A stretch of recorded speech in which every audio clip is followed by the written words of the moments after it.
আসসালামু আলাইকুম। বাংলাদেশ স্বাধীন হয়েছে প্রায় ১.৫ মাসের বেশি হলো, কিন্তু বাংলাদেশ কি আসলে মুক্ত হলো কিনা সেটা নিয়ে খুব গভীরভাবে চিন্তা করা প্রয়োজন। বাহ্যিক যে পরিস্থিতি, সেই পরিস্থিতিতে যেটা মনে হচ্ছে যে রয়ের বাংলাদেশের যে বিচরণ, স্বাধীন বিচরণ এই গত ১৫ বছরে প্রতিষ্ঠিত হয়েছে, সেই বিচরণ এখনো পর্যন্ত আছে। ধরেন পাকিস্তানের মতো দেশ চিরপ্রতিদ্বন্দ্বী, সেখানেও কিন্তু তাদের অনেক কার্যক্রম পরিচালনা করে, মাঝে মাঝে মধ্যেই কিন্তু তারা সেখানে অপারেশন করেন। আর বাংলাদেশে তো ধরেন প্রতিটা, বলা যায় প্রায় সবগুলো যেসব হিন্দুরা আছে এখানে, তারা সবাই রয়ের এজেন্ট। মাপ চাই, আপনাদের অনেকেই, আমার পরিচিত আছেন এরকম অনেকেই ভারতের এই আগ্রাসন দেখতে পারে না, কিন্তু ভাই সত্য যেটা, এটা বাস্তবতাটাকে মানতে হবে যে হিন্দুদের 99% বলা চলে যে তারা ভারতের এটা করে। এবং এটার মানে যদি প্রমাণ চান তাহলে দেখেন, এই মাঝে মধ্যে এখনো এই দিন সাতক্ষীরায় ধরা পড়েছে, নিজেদের আপনার মন্দিরে নিজের আগুন দিচ্ছে, সরকারের পক্ষ হয়ে তারপরে আন্দোলনে নামছেন। এ ধরনের অনেকগুলো ঘটনা আমাদের চোখের সামনে ঘটছে, যে কারণে আপনাদেরকে মানে কষ্ট দিয়ে কথা বলতে না চাইলেও সত্যটা বলতে হলো। তার সাথে আছে আওয়ামী লীগ, এরা সবই এক একটা রয়ের এজেন্ট। কারণ আওয়ামী লীগ এমন একটা দল, এরা সেই জন্ম থেকে, এটা কি শেখ মুজিবের যে এটা বলা হয়ে থাকে, এটার ছোটখাটো প্রমাণও অনেকেই উপস্থাপন করেছেন যে শেখ মুজিবের বাপ ছিল হিন্দু এবং শেখ মুজিবের নাম হচ্ছে দেবদাস চক্রবর্তী। তার মায়ের বৈবাহিক যে সম্পর্ক, তার আগেই তিনি তাকে গর্ভে নিয়েছিলেন। এরপরে তাকে আপনারা জানেন যে সেই অরুণ কুমার টুমার, এগুলোর ব্যাপার, ওইটা নিয়ে কথা বলতে চাই না। তো এই শেখ মুজিব যে মানে রক্তটা যেহেতু ওইখানকার, সেই কারণেই কিনা জানি না তাদের ভারতের প্রতি একটা টান আছে, এবং সেই টান থাকার কারণে তারা সবসময় ক্ষমতায় আসার আগে ভারতের হয়ে, তারপরে শেখ মুজিব আপনার সেই 10ই জানুয়ারি দেশে আসার আগে সে হয়ে আসলো কলকাতা, দিল্লি, আবার সেই শেখ মুজিব ওইখান থেকে তাদের সেই সংবিধান, তারপরে স্বাধীনতার ঘোষণাপত্র সব বাদ দিয়ে ইন্ডিয়া যেভাবে তাকে বলল সেভাবে ইন্ডিয়ান সংবিধানের আদলে যেভাবে বাংলাদেশের সংবিধান শুরু হলো। তো সবকিছু মিলায়ে 2009 সালেও যখন শেখ হাসিনা 8 সালে যখন ক্ষমতায় আসার পরপরই এই যে কথিত বিডিআর বিদ্রোহের নামে যে সেনাবাহিনীর অফিসারদেরকে হত্যা করা হলো, এগুলো সবই সেই ভারতের চাল। সো এরা জন্মগতভাবে এই দলটা হচ্ছে এই ভারতের পয়দা, এবং তারা সবসময় ভারতের হয়েই বাংলাদেশের মানুষের বিরুদ্ধে কাজ করে, যেটা এই গত 15 বছরের সবচাইতে বেশি ঘটেছে। এখন সেই ঘটনার পরে কি হলো, এখন দেখেন প্রতিটা জায়গায়, একদম গ্রাম থেকে শুরু করে গণভবন, বঙ্গভবন পর্যন্ত সব জায়গায় রয়ের বিস্তৃতি লাভ করেছে। আপনি যদি এই গেল কয়েকদিন ধরে ধরেন ডক্টর কনক সারোয়ারের সহ আরো অন্যান্য যেসব বিভিন্ন জায়গায় ইউটিউব, ফেসবুকে আপনারা যদি কিছু ঘটনা দেখেন, এবং ইদানিং তৃতীয় মাত্রাতেও আপনারা বেশ কয়েকটা প্রোগ্রাম দেখেছেন জিল্লুর ভাইয়ের এখানে, সেখানে একদম স্পষ্ট, যদি সেনাবাহিনীর কথাগুলো আপনারা যদি শুনে থাকেন, এই ব্যাপারে কারো একটা শিশুরও কোনো সন্দেহ থাকার কোনো কারণ নাই যে বাংলাদেশটা গেল 15 বছর ধরে ভারত চালিয়েছে। এবং আমাদের ডিজিএফআই বলেন, এনএসআই বলেন, এসবি, সিআইডি সবচাইতে প্রভাবশালী সংস্থা হিসেবে বাংলাদেশে একদম ফিজিক্যালি কাজ করেছে এখন এটা যদি সত্য হয়ে থাকে, তাহলে এখন কি সেই আছে কি নাই? তাদেরকে সরানোর জন্য কি কোনো ব্যবস্থা নেওয়া হয়েছে, নাকি তারা এখনো কার্যক্রম পরিচালনা করে যাচ্ছে? এটা তো তাহলে বের করা আমার রাষ্ট্রের নিরাপত্তার জন্য, সার্বভৌমত্বের জন্য খুবই দরকার। সেটা কি করা হয়েছে?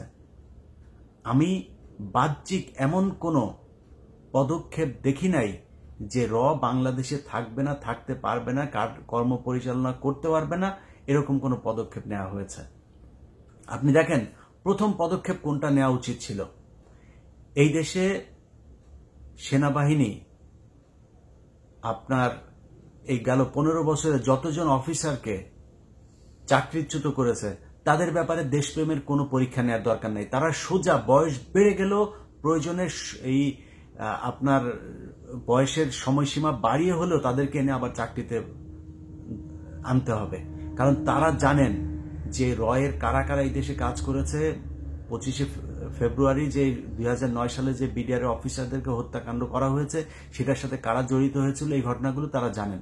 এটা করা হয়েছে, করা হয় নাই। বিডিআর এর যে সৈনিকরা এখন পর্যন্ত জেলখানায় আছেন, তাদেরকে সারানোর জন্য কোনো ব্যবস্থা নেওয়া হয়েছে? কতদিন লাগে? আপনারা এখানে এসে তারপরে বসে জনগণের টাকায় অলরেডি 1 মাসের বেতন তো নিয়ে নিয়েছেন, আরো কতদিন লাগবে? তারা জেলখানায় এখনো জেল খাটছে। এগুলোর ব্যাপারে খুব তড়িৎ পদক্ষেপ নিতে হবে। আপনি যদি দেখেন যে সেনাবাহিনীতে এই যে যারা গুম হয়েছিল, তাদের মধ্যে অনেকেই এখনো পর্যন্ত তাদের খোঁজ নেই, তারা বেঁচে আছেন। সেই মেজর জিয়া থেকে শুরু করে অনেকেই বেঁচে আছেন না মারা গেছেন, কি হয়েছেন, কোথায় আছেন কেউ জানে না। তাদের ব্যাপারে তো পদক্ষেপ নিতে হবে। যাদের এখনো বয়স আছে, সেই অফিসারদেরকে এখনো চাকরিতে আনার জন্য কি ব্যবস্থা নেওয়া হচ্ছে কোনো খবর নাই। কিছু হইলেই তাদের ব্যাপার আপনারা জানেন যে মেজর জিয়াকে বলা হয়েছে সে নাকি কি বলে জঙ্গি।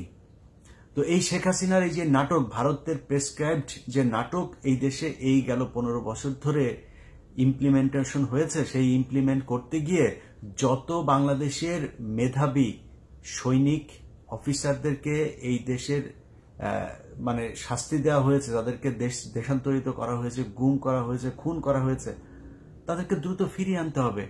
সেটার কোনো পদক্ষেপ এখন পর্যন্ত দেখিনি। তো সেটা কবে হবে, কি করা হবে, সেটা খুব দ্রুত পদক্ষেপ নিতে হবে। আরেকটা বিষয় নিয়ে কথা বলে শেষ করতে চাই, সেটা হচ্ছে বাংলাদেশের অনেক মানুষ আছে, এই যে কয়েকদিন আগে যে আন্দোলন হলো, সেই আন্দোলনের ভেতরেও প্রমাণ করে গেছেন যে বাংলাদেশের মানুষ তার দেশের জন্য জীবন দিতে পারে, প্রস্তুত। এই দেশে এই যে আনসারুল ইসলাম হিন্দালফিল সার্কিয়া যে দলের নাম বলা হয়েছে, আরো এরকম আনসারুল বাংলা সহ এরকম অনেক জঙ্গি সংগঠন, যেগুলো শেখ হাসিনার মানে তাদের হয়তো দল আছে, কিন্তু শেখ হাসিনা যেগুলো বলেছে তারা সন্ত্রাসী, তারা এই করেছে সেই করেছে, এগুলো শেখ হাসিনা বলে আন্তর্জাতিক বিশ্বের কাছে একটা মিথ্যা তথ্য দিয়ে তাদেরকে বাংলাদেশের মানুষের কাছে কালার করেছে। তো এই কালার যারা আছে, যে সংগঠনগুলো, এই সংগঠনের ভেতরে বেশিরভাগই আমি মানে যতটুকু আমার এটার ভেতরে ঢোকার, বিভিন্ন জায়গায় ঢোকার সুযোগ হয়েছে, আমি দেখেছি এরা সবাই দেশপ্রেমিক। এরা দেশের জন্য বিভিন্ন সংগঠন করেছে, সেটাকে জঙ্গি বলে তারপরে শেখ হাসিনা প্রতিষ্ঠিত করেছে। অতএব তারাও কিন্তু জীবন দিতেই সেখানে গিয়েছে যদি প্রয়োজন হয়। সেই মানুষগুলো এখানে এখনো পর্যন্ত এরকম অনেকে বেঁচে আছে। তাদের মতো অনেক মানুষ আছে যারা এখনো জীবন দিতে পারে, জীবন দিতে চায় এই দেশের জন্য। আমি মনে করি যে যারা যারা এই দেশের জন্য জীবন দিতে চেয়েছে, তাদেরকে নিয়ে তারা কি চায়, তাদের এই বিষয়গুলো সামনে নিয়ে এসে তারপরে জনগণের সামনে বলা উচিত যে তারা আসলে কি জঙ্গি ছিল না, তারা কি চেয়েছিল। ওইসব সংগঠনগুলোর ব্যাপারে একটা সুস্পষ্ট ধারণা মানুষকে দিতে হবে যে শেখ হাসিনা কিভাবে তাদেরকে সন্ত্রাসী জঙ্গি হিসাবে মানুষের সামনে উত্থাপন করেছে। এটা একটা পার্ট আওয়ামী লীগ, কিন্তু এটা আমরা জানি যে শেখ হাসিনা এখন দেশে নাই। শেখ হাসিনা কি করেছে, কিভাবে জঙ্গি নাটক সাজিয়েছে, যেই মিডিয়াকে দিয়ে করেছে সেই মিডিয়াই এখন আমাদের সামনে তুলে ধরছে। কিন্তু একটা অনেক বড় জায়গা আমাদের ধরাছোঁয়ার বাইরে আছে, সেটা হচ্ছে প্রথম আলো আর ডেইলি স্টার। আমার বিশ্বাস বাংলাদেশে এখনো লক্ষ লক্ষ কোটি কোটি মানুষ আছে এই দেশের জন্য জীবন দেওয়ার জন্য। আপনাদের পায়ে ধরে বলছি, আল্লাহর কসম, এই বাংলাদেশের প্রথম আলো এবং ডেইলি স্টার, এই দুইটা হচ্ছে রয়ের একদম সরাসরি বাংলাদেশে কাজ করার একটা শাখা। এই শাখায় বসে বাংলাদেশের বিরুদ্ধে যত ধরনের ষড়যন্ত্র, তাদের কিছু নিউজ থাকবে, যে নিউজগুলো দেখে আপনার মনে হবে ওয়াও, এরা খুবই মানবিক, এরা খুব স্বচ্ছ নিউজ করে, সুন্দর নিরপেক্ষ নিউজ করে। কিন্তু এদের একটা এজেন্ডা আছে, সেই এজেন্ডা হচ্ছে ভারতের যেই রয়ের যে তৎপরতা, সেটাকে সাহায্য করার জন্য, সহযোগিতা করার জন্য যা যা প্রয়োজন এই পত্রিকার মাধ্যমে সেটা করা হয়। আপনাদেরকে যদি আমি কয়েকটা প্রোগ্রাম নিয়ে কাজ করছি, সেই প্রোগ্রামগুলো আপনারা দেখলে তারপরে বুঝবেন যে প্রথম আলো কিভাবে খুব সূক্ষ্মভাবে ভারতীয় গোয়েন্দা সংস্থার সহায়তায় বাংলাদেশের দেশপ্রেমিক সেনাবাহিনী, পাহাড়ের সমস্যা, 21শে আগস্ট, উদীচী, বিভিন্ন জায়গায় কিভাবে আমাদেরকে আপনার জঙ্গি নাটক সাজিয়ে তারপর আমাদের দেশপ্রেমিক মানুষগুলোকে জঙ্গি সাজিয়েছে। আপনাদের মনে আছে যে বলা হয়েছে একটা কু করার চেষ্টা করা হয়েছিল মেজর সৈয়দ জিয়াউল হকের নেতৃত্বে, তাকে জঙ্গি বানিয়ে কোথায় আছে কেউ জানে না। তো এই যে এটা করা হয়েছে, এটাকে কেন জঙ্গি হিসাবে নিয়ে আসা হলো? সে তো এমনিতে কোর্ট মার্শাল হতে পারতো, সেনাবাহিনীর আইন ভঙ্গ করলে সেনাবাহিনী তার বিচার করতে পারত, কিন্তু এই যে জঙ্গি বানানো, এটাকে এই ফর্মুলা কোত্থেকে আনলো? এই ফর্মুলা এসেছে সেই কাশ্মীর থেকে। সেটাকে এখানে নিয়ে এসেছে, এখানে এনে সেইটা দিয়েই এই 15 বছর শেখ হাসিনাকে আন্তর্জাতিক বিশ্বের কাছে সন্ত্রাস দমনে বিশাল এক শক্তিশালী সরকার হিসেবে দেখানোর চেষ্টা করেছে, এবং সেটাতে তারা কিছু কিছু ক্ষেত্রে সফল হয়েছে।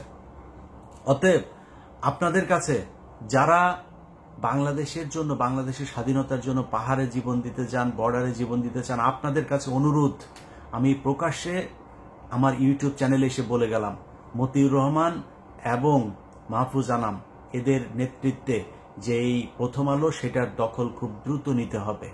তাদেরকে তাদের জীবন নিরাপত্তাহীন করে তুলতে হবে। এরা বাংলাদেশে বসে এই রয়ের কার্যক্রম এত সুন্দরভাবে পরিচালনা করতে পারে না। এদের ব্যাপারে খুব দ্রুত অ্যাকশনে যেতে হবে, এবং আমার বিশ্বাস যে সেনাবাহিনীর যে অফিসাররা এতদিন ধরে এইখানে বসে ভারতের রয়ের কাজ করেছে, সেই অফিসারদের নিশ্চয়ই রিপ্লেসমেন্ট হয়েছে কিছু কিছু জায়গায়, বিশেষ করে ডিজিএফআই সহ বিভিন্ন জায়গায়। আপনাদের কাছে অনুরোধ, আপনারা, আমি যে কথাগুলো বলছি, সেই কথাগুলো কেন বলছি, কি বোঝাতে চাচ্ছি, একজন সাধারণ মানুষের চাইতে আপনি খুব ভালো জানেন কেন বলছি এই কথাগুলো। অতএব আপনারা খুব দ্রুত এদের ব্যাপারে পদক্ষেপ নেন। আমার বিশ্বাস যে এতদিন ধরে যেই গোয়েন্দা সংস্থার যারা কাজ করেছে, ভারতীয় পয়সা খেয়ে নিজেদের ইয়ের জন্য, কি বলে, প্রমোশনের জন্য এগুলো করেছে, শেখ হাসিনাকে টিকিয়ে রাখার জন্য এগুলো করেছে, আমার মনে হয় আপনাদের ভেতরে দেশপ্রেমিক আছে এবং তারাই সেনাবাহিনীর নেতৃত্ব নিয়েছেন। যদি না হয় তাহলে মনে করব যে সেনাবাহিনী এখনো রয়ের আন্ডারে কাজ করছেন, শেখ হাসিনার হয়েই কাজ করছেন। এবং আপনাদেরকে আগে থেকেই বলে রাখি, চাকরি সারা জীবন থাকবে না। আপনাদের মতো এরকম বহুত বালের, এই মেজর জেনারেল আর বালের লেফটেন্যান্ট কর্নেল পিছনে পিছনে ঘুরে 2 মিনিট আমাদের চ্যানেলে এসে কথা বলার জন্য, হ্যাঁ।